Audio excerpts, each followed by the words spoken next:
Bob Kegan and Lisa Lahey talk about adult learning as what they call the immunity to change. In other words, we are immune to changing. And this is not to be confused with immunity in terms of vaccination work. It's the idea that in order to make progress beyond our learned behaviors as adults, we need to unlearn old behaviors, old habits, old patterns. Kegan and Lahey have written extensively about this immunity to change. They talk about it in terms of 5 stages of growth. The first 2 stages are not of our concern here. They have to do with when you're young, when you're a baby, when you're a teenager. The last 3 stages is where it gets interesting for us from the standpoint of looking at our leadership and our opportunities for change.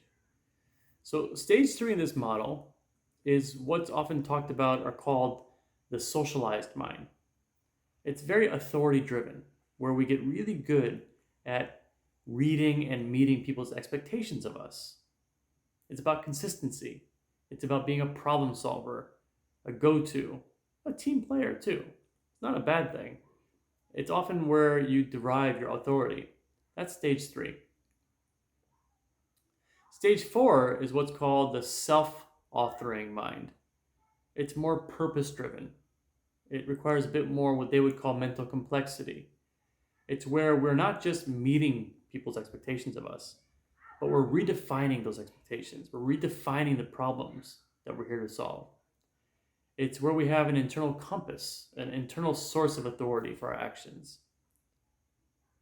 It's about being a problem framer, not just a problem solver. Because oftentimes, the way the problem is defined or framed is itself the problem.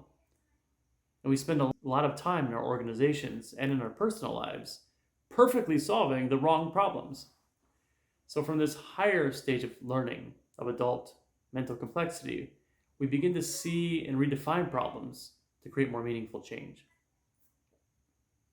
And the last stage in this immunity to change model is what's called the self-transforming mind. This is where we're able to cross boundaries. We're able to embrace the unknown. We're able to see multiple frames or perspectives or explanations for problems. It's a state of mind that is flexible. It's about experimentation, trial and error.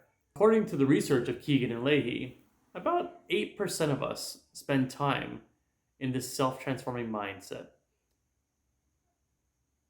Another way to think about that 8% is not 8% of the people, but 8% of your time you spend there.